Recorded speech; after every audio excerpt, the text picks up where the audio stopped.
নমস্কাৰ আপোনালোক সকলোকে মোৰ ইউটিউব চেনেল আসাম এক্সাম কৰ্ণাৰলৈ স্বাগতম জনাইছো কটন পোষ্ট গ্ৰেজুৱেট এন্ট্ৰেন্স টেষ্টৰ যি অনলাইন প্ৰচিডিউৰ আছিলে বা অনলাইন প্ৰচেছ আছিলে সেই প্ৰচেছটো আজি আপোনালোকক দেখাম অনলাইন আবেদন কৰিবৰ কাৰণে কটন ইউনিভাৰ্চিটিৰ যিটো অফিচিয়েল ৱেবছাইট তাত আহিব লাগিব অহাৰ পিছত আপোনালোকে দেখিব ইয়াতে দেখিব এডমিশ্যন 2025-26 বুলি যিটো লিখা আছে তাতে আপোনালোকে ক্লিক কৰিব ক্লিক কৰি দিয়াৰ পিছতে আপোনালোকৰ সন্মুখত এনেকৈ আহিব এডমিশ্যন 2025-26 এচিছ ফাৰ্ষ্ট ইয়াৰ আণ্ডাৰ গ্ৰেজুৱেট পোষ্ট গ্ৰেজুৱেট আৰু PhD যিটো পোষ্ট গ্ৰেজুৱেট আছে তাতে ক্লিক কৰিব আপোনালোকে মোবাইল বা যিকোনো ধৰণৰ লেপটপ মোবাইল যিকোনোতে আপোনাৰ এপ্লাই কৰিব পাৰে মোবাইলটো এপ্লাই কৰিব পাৰে এতিয়া আপোনালোকে ক্লিক কৰিব ক্লিক হিয়া বটনটো ক্লিক কৰাৰ পিছত দেখিব ইয়াতে পোষ্ট গ্ৰেজুৱেট এডমিশ্যন 2025-26 ইয়াতে আপোনালোকে নটিফিকেশ্যনখিনি পাব লগতে মলিকুলাৰ বায়'লজি বায়'টেকনলজি প্ৰগ্ৰাম আৰম্ভ হৈছে সেইখিনিও আপোনালোকে চাব পাৰিব যিসকলে দিব বিচাৰে ইয়াত দেখিব PG admission CPG ডাবুলি 2025 registration portal গতিকে আপোনালোকে ইয়াত ক্লিক কৰিব লাগিব ক্লিক কৰাৰ পিছত আপোনালোকৰ কটন ইউনিভাৰ্চিটিৰ যিটো চামাৰ পৰ্টেল সেই পৰ্টেলটো অপেন হৈ যাব কটন ইউনিভাৰ্চিটিৰ চামাৰ পৰ্টেলত আপোনালোকে অনলাইন আবেদন কৰিব লাগিব গতিকে আপোনালোকে চাব ইয়াত কৈছে যে লাষ্ট ডেট অফ ৰেজিষ্ট্ৰেশ্যনৰ অনলাইন এপ্লিকেশ্যন 19 তাৰিখ অৰ্থাৎ 19 জুনৰ লাষ্ট ডেট বুলি কৈছে গতিকে আপোনালোকে 9 দিনৰ ভিতৰতে অনলাইন আবেদন কৰিব লাগিব হয়তো এক্সটেণ্ড কৰিব পাৰে কিন্তু আপোনালোকে 9 দিনৰ ভিতৰতে অনলাইন আবেদন কৰিব লাগিব নিউ ৰেজিষ্ট্ৰেশ্যন যিটো বটন দেখিছে এইটো ইয়াতে ওপৰত দেখিব নিউ ৰেজিষ্ট্ৰেশ্যন বটন তাতে আপোনালোকে ক্লিক কৰিব লাগিব ক্লিক কৰি দিয়াৰ পিছতে আপোনালোকৰ ইয়াত দেখিব এপ্লিকেণ্ট ফুল নেম আপোনালোকৰ নিজৰ নামটো সম্পূৰ্ণকৈ দিব খালি ইয়াত মিষ্টাৰ মিছ একো নলগাব অকল নিজৰ নামটো দিব ডেট অফ বাৰ্থটো চিলেক্ট কৰিব তাৰপৰা যিটো আপোনালোকৰ ইমেইল আইডি হয় এটা যিটো চলি আছে ইমেইল আইডি সেই ইমেইল আইডিটো আপোনালোকে দিব লাগিব ৰিএণ্টাৰ ইমেইল আইডি তাৰপৰা এটা পাছৱৰ্ড দিব লাগিব মিনিমাম 8 কেৰেক্টাৰ্ছ তাৰপৰা ৰিএণ্টাৰ পাছৱৰ্ড আৰু আপোনাৰ মোবাইল নম্বৰটো তাৰপৰা আকৌ মোবাইল নম্বৰ ৰিএণ্টাৰ কৰি লৈ পেলাই আপোনালোকে কেপচাৰ ভেৰিফিকেশ্যন দি পেলাই আপোনালোকে ৰেজিষ্টাৰ বটনটো ক্লিক কৰি দিব ৰেজিষ্টাৰ বটনটো ক্লিক কৰাৰ পিছত হয়তো আপোনালোকে এটা এপ্লিকেশ্যন নম্বৰ পাব যিটো হয়তো আপোনালোকৰ মেইল যোগেও যাব পাৰে বা টেক্সট যোগেও যাব পাৰে যদি নাযায় যেতিয়া শ্ব' কৰিব তেতিয়া আপোনালোকে স্ক্ৰীনশ্বট মাৰি ৰাখিব সেইখিনি কৰাৰ পিছত স্ক্ৰীনশ্বট মাৰি ৰাখি আপোনালোকে লগ ইন কৰিব পাৰিব পাছৱৰ্ডৰ যোগেদি আৰু এপ্লিকেশ্যন নম্বৰ যোগেদি গতিকে প্ৰথমে আপোনালোকে ৰেজিষ্ট্ৰেশ্যন কৰি ল'ব লাগিব তাৰপিছত আপোনালোকে লগ ইন কৰিব লাগিব ৰেজিষ্ট্ৰেশ্যন কৰাৰ পিছত আচলতে আপোনালোকৰ এপ্লিকেশ্যন নাম্বাৰ ইমেইললৈ নাযায় এটা OTP যাব OTPটো ছাবমিট কৰাৰ পিছত আপোনালোকৰ প্ৰফাইলটো ক্ৰিয়েট হৈ যাব অৰ্থাৎ আপোনালোকে লগ ইন কৰিব পাৰিব লগ ইনটো আপোনালোকৰ যিটো ইমেইল আইডি আছে সেই ইমেইল আইডি যোগেদি কৰিব লাগিব তাৰপিছত আপোনাৰ ৰেজিষ্ট্ৰেশ্যন নম্বৰটো ওপৰতে শ্ব' কৰিব এনেকৈ ওপৰতে শ্ব' কৰিব 2381 যেনেকৈ মোৰ আছে তেনেকৈ আপোনালোকে ল'ব কমপ্লিট ইয়ৰ প্ৰফাইল প্ৰথম আপোনালোকে কমপ্লিট প্ৰফাইল কৰিব লাগিব তাৰপিছত আপোনালোকে প্ৰগ্ৰাম চিলেকশ্যন আৰু পে ৰেজিষ্ট্ৰেশ্যন কৰিব লাগিব প্ৰথম কমপ্লিট প্ৰফাইল কৰিব লাগিব কমপ্লিট ইয়ৰ প্ৰফাইলত ক্লিক কৰিব আপোনালোকে ক্লিক কৰাৰ পিছতে আপোনালোকৰ সন্মুখত এনেকৈ গোটেই শ্ব' কৰিব ইয়াত আপোনাৰ যি আছে চব উল্লেখ কৰিব মোবাইল নম্বৰ ধৰি সকলো শ্ব' কৰিব গতিকে আপোনালোকে প্ৰথমে কমপ্লিট প্ৰফাইল কৰিব লাগিব গতিকে প্ৰথমে আপোনালোকে কমপ্লিট প্ৰফাইল কৰি ল'ব ইয়াত এপ্লিকেণ্ট জেণ্ডাৰটো চিলেক্ট কৰিব যিটো হয় মেল ফিমেল যি হয় আপোনালোকে চিলেক্ট কৰিব তাৰপৰা কেটেগৰীটো চিলেক্ট কৰিব ইয়াৰ পৰা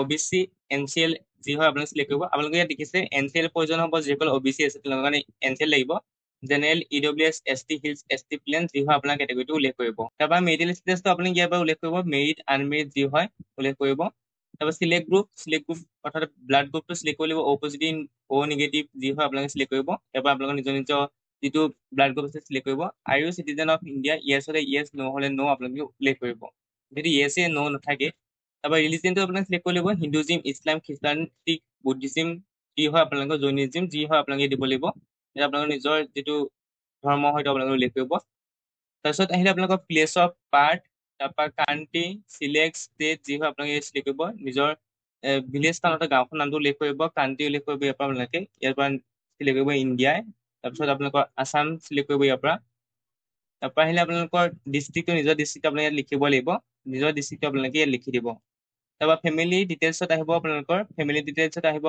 mother name mother's mobile number তাৰপৰা father name father's mobile number emergency contact number তাৰপৰা কম্বাইন ফেমিলি ইনকাম অৰ্থাৎ আপোনাৰ ঘৰৰ ইনকাম কিমান আপ টু 1 লাখ হ'লে 1 লাখ দিব 2 লাখৰ ভিতৰত হ'লে 2 লাখ দিব 3 লাখৰ ভিতৰত হ'লে 3 লাখ দিব যিটো আপোনালোকে উল্লেখ কৰিব তাৰপিছত আহিলে আপোনালোকৰ তললৈ আপোনাৰ কটন ইউনিভাৰ্চিটি ৰেজিষ্ট্ৰেশ্যন ডিটেইলছ ইয়াত সুধিছে have you enrol in Cotton university before আগতে আপুনি কটন ইউনিভাৰ্চিটি পঢ়িছিলে নেকি যদি পঢ়িছে তেতিয়াহ'লে ইয়েছ ক'ব নহ'লে ন' ক'ব ইয়েছ ক'লে আপোনাৰ কটন ইউনিভাৰ্চিটিৰ ৰেজিষ্ট্ৰেশ্যন নাম্বাৰ আছে সেইখিনি উল্লেখ কৰিব লাগিব কি কোনটো প্ৰগ্ৰামত পঢ়িছিলে সেইটো উল্লেখ কৰিব লাগিব প্ৰগ্ৰাম ৰেজিষ্টাৰ BA BSc যি হয় উল্লেখ কৰিব ইয়েৰ অফ ৰেজিষ্ট্ৰেশ্যন কোনটো চনত আপুনি নামভৰ্তি কৰিছে সেইটো উল্লেখ কৰিব এইখিনি আপোনালোকে দিব লাগিব যদি ৰেজিষ্ট্ৰেশ্যন অৰ্থাৎ আপোনালোকে কটন ইউনিভাৰ্চিটিত পঢ়া নাই তেতিয়াহ'লে ন' বটনতে ক্লিক কৰিব পাৰ্চনেল বেঞ্চমাৰ্ক ডিছেবিলিটি যদি হয় আপোনালোকে এবাৰ চাই ল'ব যদি নহয় নট এপ্লিকেবল বুলি উল্লেখ কৰিব এইখিনি আপোনালোকে চাই ল'ব এইখিনি নহ'লে আপোনালোকে নট এপ্লিকেবল বুলি উল্লেখ কৰিব কালচাৰেল এক্টিভিটি অৰ্থাৎ CC কোৱাটা আছে যদি আপোনালোক কিবা music theatre visual culture dance এইবিলাকৰ যদি আপোনালোকৰ চাৰ্টিফিকেট আছে দিব পাৰে, নাথাকিলে আপোনাৰ নট এপ্লিকেবল বুলি উল্লেখ কৰিব। স্পৰ্টছ কোৱাটা ল'ব বিচাৰিলে ইয়েছ ক'ব, নহ'লে ন ক'ব। স্পৰ্টছ কোৱাটা মানে যে যিকোনো ধৰণৰ খেল কি খেলিছিলে আপুনি খেলৰ কিবা যদি চাৰ্টিফিকেট আছে আপোনালোকে দিব পাৰে। আপোনালোকে যদি ইয়েছ কয় তেতিয়াহ'লে আপোনালোকে কি স্পৰ্ট খেলিছিলে আপোনালোকে ইয়াত ওলাব। আপোনালোকৰ সেইখিনি যদি চাৰ্টিফিকেট আছে তেতিয়াহ'লে আপোনালোকে দিব পাৰে। যদি আপোনালোকৰ নাই তেতিয়াহ'লে আপোনালোকে এইখিনি আপুনি নৱবদন্তে ৰাখিব। গতিকে এইখিনি আপোনালোকে চাই লওক এবাৰ, এইখিনি আপোনাৰ নৱবদন্তে ৰাখিব। তাৰপৰা বেংক ডিটেইলছ দিব লাগিব, আপোনাৰ নিজৰ বেংক একাউণ্ট দিব লাগিব। Name of the account holder, নিজৰ কি কৈছে, if you do not have your own bank account please provide details of your parent guardian bank account where you would like to receive the refund if any. গতিকে আপোনালোকে যিকোনো পইচা refund পাবৰ কাৰণে আপোনাৰ ঘৰৰ একাউণ্ট নম্বৰ দিলেও হ'ব। যদি নিজৰ একাউণ্ট আছে ভালেই হয়, নিজৰ একাউণ্টটো দিব। যদি নাথাকে তেতিয়াহ'লে ঘৰৰ মা দেউতাৰ একাউণ্ট নম্বৰ দিব। এনে confirm account number, name of the bank, bank branch name, IFSC code এইবোৰ আপোনালোকে দিব লাগিব। তাৰপিছত আহিলে আপোনালোকৰ তললৈ এড্ৰেছ, কৰস্পণ্ডেণ্ট এড্ৰেছ সুধিছে, অৰ্থাৎ কৰস্পণ্ডেণ্ট এড্ৰেছ মানে যে প্ৰেজেণ্ট এড্ৰেছ আৰু পাৰ্মানেণ্ট এড্ৰেছ ছেম হ'লে আপোনালোকে এইখিনি ছেমেই ৰাখিব। কৰস্পণ্ডেণ্ট এড্ৰেছত লিখিব আপোনালোকৰ নিজৰ গাঁও চহৰ নাম সকলো উল্লেখ কৰিব। ইয়াত আপোনালোকে কাণ্ট্ৰি অফ ইণ্ডিয়া চিলেক্ট কৰিব, ষ্টেটটো চিলেক্ট কৰিব আছাম। গতিকেখিনি আপোনালোকে নিজৰ যি হয় দি ল'ব। গতিকে নিজৰ ডিষ্ট্ৰিক্ট কি হয় ইয়াৰ পৰা উল্লেখ কৰিব, নিজৰ ডিষ্ট্ৰিক্টৰ পৰা ধৰি যি হয় আপোনালোকে নিজৰ উল্লেখ কৰিব। তেনেকৈ চিটিটো উল্লেখ কৰিব, চিটিৰ যিটো ডিষ্ট্ৰিক্ট হয় চিটিখনো সেইটো উল্লেখ কৰিব। তাৰপৰা পিনক'ডটো উল্লেখ কৰিব, পিনক'ডটো উল্লেখ কৰিছে। পাৰ্মানেণ্ট এড্ৰেছ আৰু কৰস্পণ্ডেণ্ট এড্ৰেছ যদি ছেম হয় তেতিয়াহ'লে আপোনালোকে ক্লিক কৰি দিব। যদি ছেম হয় ইয়াত ক্লিক কৰি দিব, ছেম হ'লে অট'মেটিক গোটেইখিনি ফিল আপ হৈ যাব। যদি ছেম নহয় তেতিয়াহ'লে আপোনালোকে গোটেই তথ্যখিনি পুৰাই পেলাই আপোনালোকে যিটো দেখিছে ছেভ ডিটেইলছ বটন, সেই তাতে ক্লিক কৰি আপোনালোকে পিছৰ টেবলৈ যাব লাগিব।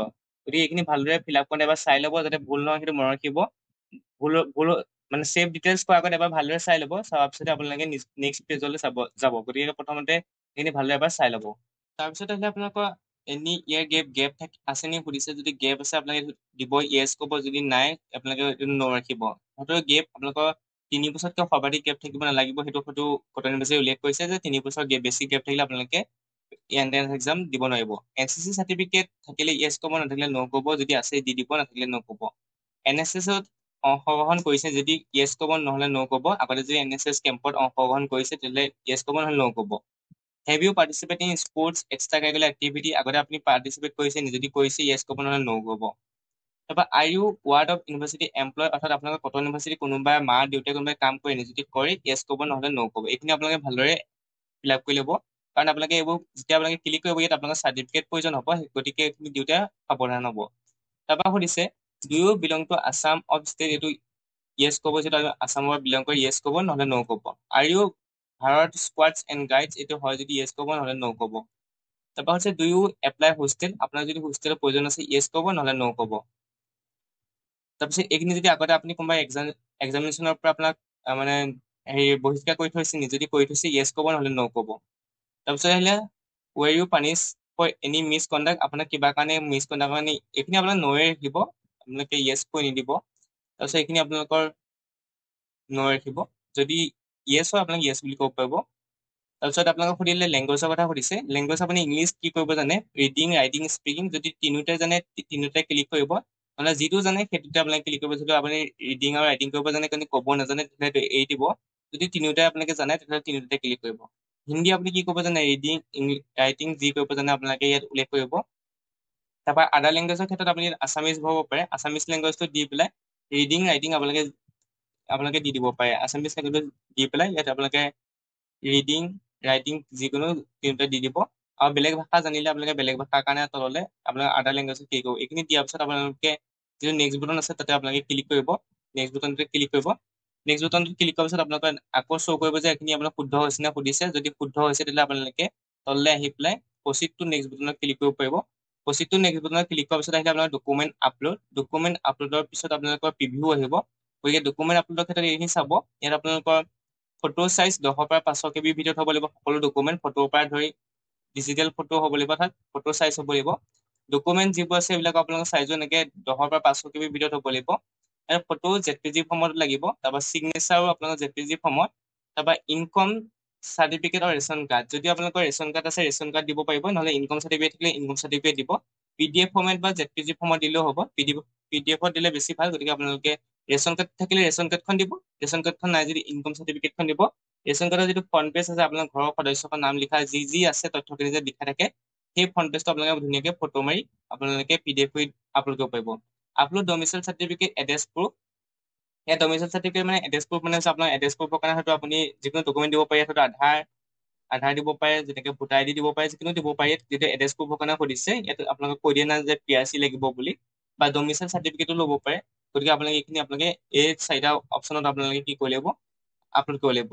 তাৰপিছত সেইখিনি কৰাৰ পিছত যিটো প্ৰচিড নেক্সট বটন আছে তাত ক্লিক কৰি দিব। ক্লিক কৰাৰ পিছত আপোনালোকৰ প্ৰফাইলটো সম্পূৰ্ণ হ'ব। এইখিনি কৰাৰ পিছত তাৰপিছতে আপোনালোকে কোৰ্চটো এপ্লাই কৰিব পাৰিব। গতিকে প্ৰথমে আপোনালোকে এই প্ৰফাইলটো ক্ৰিয়েট কৰি ল'ব লাগিব ভালদৰে। গতিকে এইখিনি ভালদৰে এপ্লাই কৰোঁতে চাই ল'ব যাতে ভুল নহয় মনত ৰাখিব, কাৰণ এবাৰ লক কৰি দিয়াৰ পিছত আপুনি প্ৰফাইলটো এডিট কৰিব নোৱাৰে। পিছৰখিনি এডিট কৰিব পাৰিব, কিন্তু লক কৰাৰ পিছত হয়তো আপুনি প্ৰফাইল এডিট কৰিব নোৱাৰে। গতিকে এইখিনি দিওঁতে এবাৰ ভালদৰে চাই ল'ব।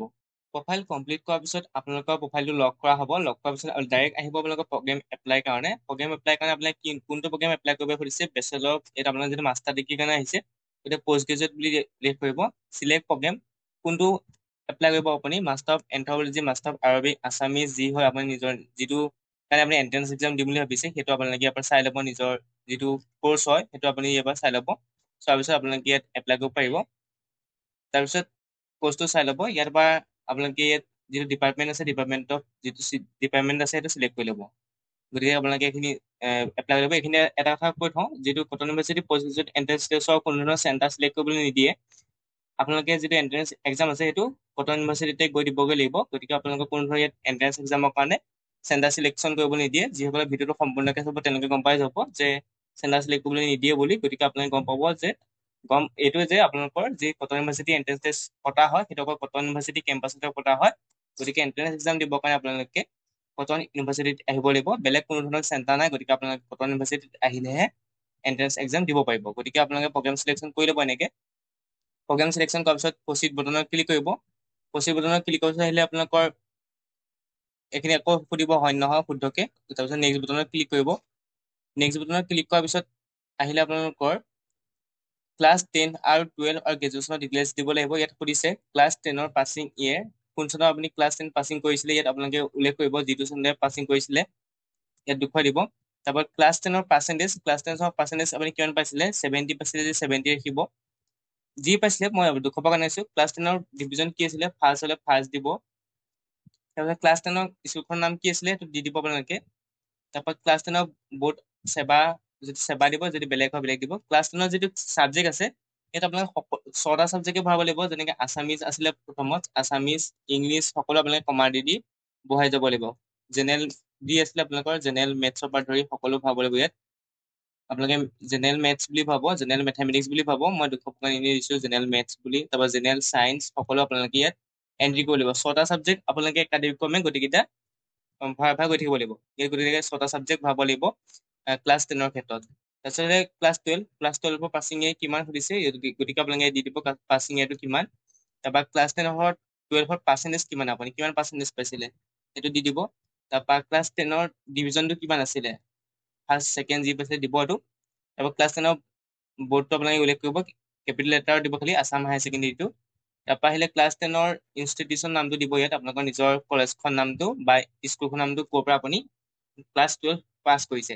তাৰপিছত আহিলে আপোনালোকৰ ক্লাছ 12ৰ ছাবজেক্ট কম্বিনেশ্যন, ইয়াত আপোনালোকে 6টা ছাবজেক্টে ভৰাব লাগিব। একাডেমিক্ৰমে ভৰাই যাব আছামিজ, ইংলিছ, আপোনালোকে আৰ্টছ হ'লে আৰ্টছৰ ছাবজেক্ট ভৰাব, চায়েন্স হ'লে চায়েন্সৰ ছাবজেক্ট ভৰাব, কমাৰ্চ হ'লে কমাৰ্চৰ ছাবজেক্ট কেইটা ভৰাব। গোটেইকেইটা আপোনালোকে যেনেকে মই ক্লাছ 10ৰ ভৰাইছিলোঁ তেনেকে আপোনালোকে ক্লাছ 12ৰো 6টা ছাবজেক্ট আপোনালোকে ভৰাব লাগিব। ইয়াত 4th ছাবজেক্টটোও ভৰাব লাগিব। গতিকে আপোনালোকে গোটেইটা ছাবজেক্ট একাডেমিক্ৰমে আপোনালোকে ভৰাই গৈ থাকিব লাগিব। তাৰপিছতে গ্ৰেজুৱেশ্যন কোৱালিফিকেশ্যন, আপুনি যদি গ্ৰেজুৱেশ্যন পাছ কৰিছে পাছ বুলি দিব, যদি পাছ নকৰে এপিয়েড হৈছে তেতিয়াহ'লে এপিয়েৰিং বুলি ৰাখিব। তেতিয়া আপোনালোকে 25জনৰ পাছ দেখুৱাব। তাৰপৰা গ্ৰেজুৱেট ছাবজেক্ট কম্বিনেশ্যন, আপুনি গ্ৰেজুৱেশ্যনত কি চাবজেক্ট পঢ়িলে গোটেইখিনি উল্লেখ কৰিব। প্ৰথম মেজৰখন দিব, তাৰপৰা পাছ কোৰ্চ দিব, কি পঢ়িছিলে আপুনি।